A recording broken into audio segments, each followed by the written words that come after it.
नमस्कार दोस्तों। आज के इस नए एक्सप्लेनर में सीधे मुद्दे पर आते हैं। हम एक ऐसे YouTube चैनल को डीकंस्ट्रक्ट करने वाले हैं जो दिखने में तो एक आम एनिमेटेड चैनल लगता है, लेकिन इसकी कामयाबी सच में बिल्कुल अनएक्सपेक्टेड और मैसिव है। हम बात कर रहे हैं फुल्की टीवी की, जिसने इंटरनेट पर एक अलग ही धूम मचा रखी है।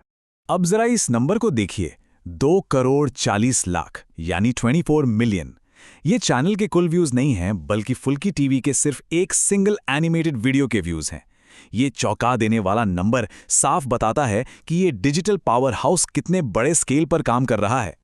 लेकिन यहाँ पे एक बड़ा ट्विस्ट है।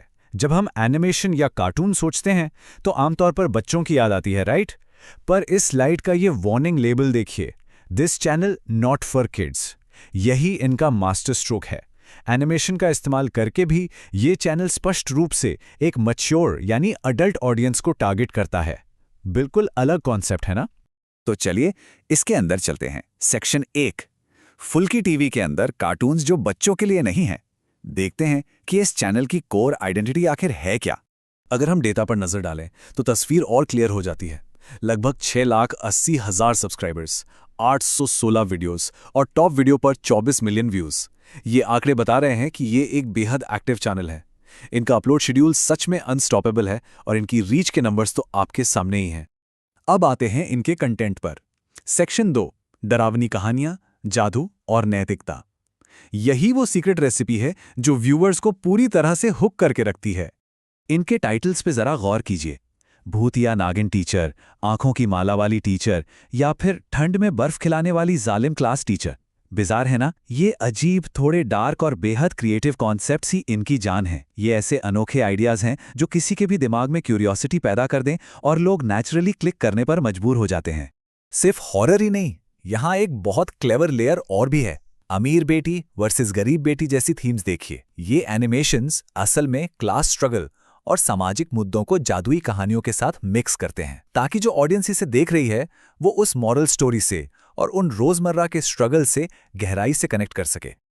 और इसमें एक चीज बार बार दोहराई जाती है, जालिम यानी क्रूअर क्लास टीचर का किरदार। एक कठोर अथॉरिटी फिगर का डर हम सब ने कभी ना कभी स्कूल में महसूस किया ही होगा। तो चैनल क्या करता है? वो इस आम जिंदगी की एंग्जाइटी को एक डार्क मैजिकल रियलिज्म में बदल देता है। अब बढ़ते हैं अगले हिस्से की तरफ। सेक्शन 3, कम्युनिटी के साथ जुड़ाव। देखते हैं कि ये पैसिव व्यूअर्स को एक डेडिकेटेड कम्युनिटी में कैसे बदलते हैं। देखिए, इनकी स्ट्रैटेजी का एक और बड़ा हिस्सा है ऑडियंस को एक्टिव पार्टिसिपेंट बनाना। ये सीधे अपनी कम्युनिटी से पूछते हैं, आपको कौन सी कहानी देखना पसंद है? ऐसा करके ये बेसिकली ऑडियंस को ही अपने कंटेंट का डायरेक्टर बना देते हैं। अब इस चार्ट को देखिए, एक ही पोल पर लगभग 6,300 वोट्स। ऑडियंस खुद बता रही है कि उन्हें हॉरर, जादुई या मॉरल स्टोरीज में से क्या चाहिए। सोचिए, जब क्राउड सोर्सिंग इतने बड़े लेवल पर हो तो इंटरैक्शन तो जबरदस्त होगा ही, और सबसे बड़ी बात, इससे ये गारंटी हो जाती है कि अगले वीडियो के लिए एक बनी बनाई ऑडियंस पहले से तैयार बैठी है। ये लाइन पढ़िए, कमेंट में अपनी कहानी का नाम बताए, वो कहानी अपलोड होगी। ये बिल्कुल माइंड ब्लोइंग कम्युनिटी बिल्डिंग है।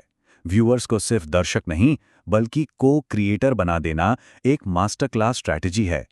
जब लोगों को लगता है कि कंटेंट उनकी डिमांड पर बन रहा है तो लॉयल्टी अपने आप आसमान छूने लगती है। और बात सिर्फ वीडियोस तक सीमित नहीं है। वसंत पंचमी, छठ पूजा या न्यू ईयर विश करना और आम जनरल नॉलेज के सिंपल पोल्स डालना, ये सब कैजुअल इंटरैक्शंस ऑडियंस को चैनल से लगातार जोड़े रखते हैं। यानी अगर कोई उस वक्त 20 मिनट की डरावनी कहानी नहीं भी देख रहा, तब भी चैनल उनके दिमाग में एक्टिव रहता है। आखिर में इनकी सबसे स्मार्ट ग्रोथ स्ट्रैटेजी देखते हैं। सेक्शन 4, कोलैबोरेशंस के माध्यम से विस्तार। इन्होंने बेसिकली अपना एक छोटा सा सिनेमैटिक यूनिवर्स बना लिया है। दारो टीवी, विनी टीवी और किट्टू टीवी जैसे दूसरे चैनल्स के साथ इनका कोलैबोरेशन मॉडल जरा समझिए। ये सब मिलकर एक जैसी फेमिलियर थीम्स जैसे जादू, जालिम टीचर या गरीब स्टूडेंट शेयर करते हैं। एक ही नीश की ऑडियंस इधर से उधर क्रॉस पॉलिनेट होती रहती है। ये नेटवर्क इफेक्ट का एक बेहद शानदार और प्रूवन तरीका है। तो अगर इस पूरे डिजिटल मास्टर क्लास को सम अप करें तो इनका 3 स्टेप फॉर्मूला बिल्कुल क्लियर है। स्टेप 1, डार्क और एनिमेटेड थीम्स से मैच्योर ऑडियंस को अट्रैक्ट करो। स्टेप 2, कम्युनिटी से ही क्राउड सोर्स करो कि उन्हें आगे क्या देखना है। और स्टेप 3, स्ट्रेटेजिक कोलैबोरेशंस करके ऑडियंस को मल्टीप्लाई करो।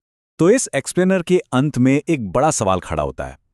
अगर वयस्कों के लिए बने जादुई यथार्थवाद वाले ये कार्टून इंटरनेट पर करोड़ों व्यूज बटोर सकते हैं, तो इसका मतलब है कि डिजिटल वर्ल्ड में निश और सब कल्चर की वाकई कोई लिमिट नहीं है। सोचने वाली बात यह है कि आगे आने वाले समय में कौन सा अप्रत्याशित और अजीब विषय डिजिटल परिदृश्य पर राज करेगा। इस पर जरूर विचार कीजिएगा। आज के एनालिसिस में बस इतना ही।